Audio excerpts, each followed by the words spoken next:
Selamat datang. Di sesi kali ini, kita akan coba bedah bareng ide-ide inti dari buku keren, karya Ram Charan. Apa yang CEO ingin Anda ketahui? Oke, kita langsung aja masuk ke ide yang jujur agak gila.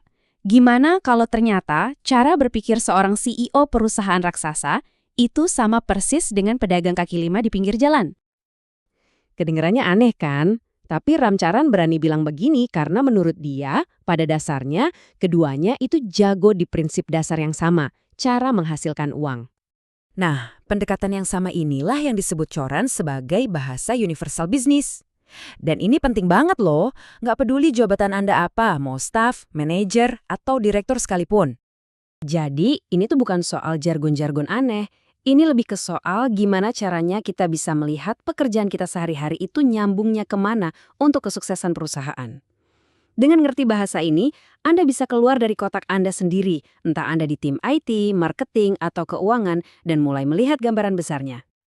Dan bagian paling menariknya, bahasa universal ini ternyata cuma dibangun di atas 4 pilar utama. Simple tapi kuat banget. Yuk kita lihat satu persatu.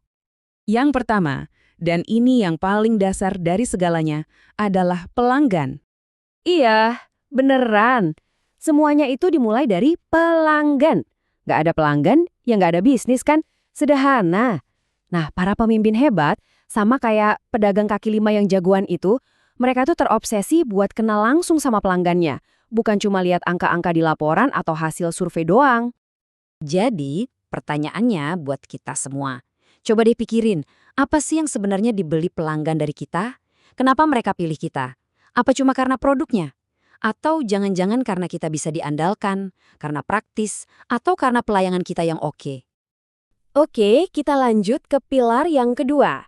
Ini juga nggak kalah pentingnya, generasi kas. Kalau udah punya pelanggan, langkah selanjutnya adalah memastikan ada uang yang beneran masuk. Dan catat ya, ini bukan sekedar laba di laporan keuangan, ini soal cash, uang tunai yang nyata. Inilah yang jadi oksigen buat perusahaan. Tanpa arus kas yang sehat, bisnis nggak bisa napas, apalagi mau investasi buat berkembang. Pilar yang ketiga, ini nyambung banget sama yang barusan, yaitu seberapa efektif sih kita pakai uang kas yang ada?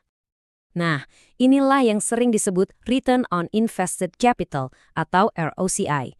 Gini deh, dapat untung itu bagus, tapi nggak cukup. Pertanyaannya, dari modal yang kita tanam, untungnya seberapa besar? Setiap rupiah yang kita putar lagi di bisnis ini harus bekerja keras buat menghasilkan lebih banyak rupiah lagi. Dan akhirnya pilar keempat yang jadi pengikat semuanya, yaitu pertumbuhan. Di dunia bisnis kan sering dibilang, kalau nggak tumbuh, ya mati. Pertumbuhan itu ngasih nyawa baru ke perusahaan, bisa narik orang-orang hebat buat gabung, dan pastinya buka banyak pintu peluang. Tapi ada tapinya nih, pertumbuhannya nggak boleh asal-asalan, harus yang sehat, menguntungkan, dan bisa jalan terus dalam jangka panjang.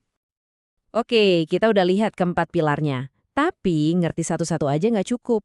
Kuncinya justru ada di bagaimana keempatnya ini saling berkaitan dan bekerja bareng. Buku ini punya cara keren buat jelasinnya. Pakai rumus yang simple banget, imbal hasil itu sama dengan margin dikali kecepatan. Gampangnya gini, margin itu untung yang kita dapat dari tiap barang yang terjual. Nah, kecepatan atau velocity itu soal seberapa cepat barang kita laku dan stoknya diisi ulang lagi. Artinya apa? Seperti yang dijelasin di buku, fokus ke margin keuntungan aja tuh nggak cukup. Pebisnis paling jago justru fokus juga ke kecepatan. Contohnya gini, Anda bisa aja punya margin tipis, tapi kalau barang Anda laku keras dan perputarannya cepet banget, imbal hasilnya bisa tetap gede. Mirip kayak warung kelontong yang barangnya habis setiap hari. Nah, buat cari sumber pertumbuhan yang pas, buku ini juga ngasih alat bantu yang simpel, namanya kotak pertumbuhan. Ini semacam peta buat kita mikir, oke, kita mau kemana nih? Apa kita perbanyak jualan produk yang udah ada ke pelanggan lama? Atau kita coba bikin produk baru buat mereka? Semuanya dipetakan dengan jelas. Oke, sekarang kita naik level ya. Dari yang tadinya cuma ngomongin cara menghasilkan uang dari hari ke hari, kita sekarang lihat tujuan akhirnya, yaitu menciptakan kekayaan jangka panjang. Kalau buat perusahaan publik, salah satu ukurannya itu pakai rasio harga terhadap pendapatan atau PE ratio. Ini pada dasarnya adalah cara pasar menilai seberapa berharga sih setiap rupiah keuntungan yang dihasilkan perusahaan Anda. Ini soal kepercayaan masa depan. Contoh gampangnya Starbucks deh. Mereka punya rekam jejak pertumbuhan yang bagus banget kan? Nah, karena itu, investor percaya kalau masa depan Starbucks ini cerah. Kepercayaan inilah yang bikin mereka rela bayar mahal untuk sahamnya. Makanya, rasio PE Starbucks itu jauh lebih tinggi dibanding rata-rata perusahaan lain di pasar. Dan ini penting banget buat diingat. Keuntungan kayak gini tuh bukan cuma buat para bos di atas. Seperti kata Howard Schultz, CEO Starbucks, setiap kali kita menaikkan nilai untuk pemegang saham, kita juga menaikkan nilai untuk orang-orang kita. Jadi semua ikut merasakan manfaatnya. Nah, sebagai penutup, ini ada tantangan kecil buat Anda. Coba deh mulai pakai bahasa universal ini di pekerjaan Anda sehari-hari. Mulai tanya hal-hal mendasar, misalnya, sebenarnya margin laba bersih perusahaan kita berapa sih? Naik atau turun ya?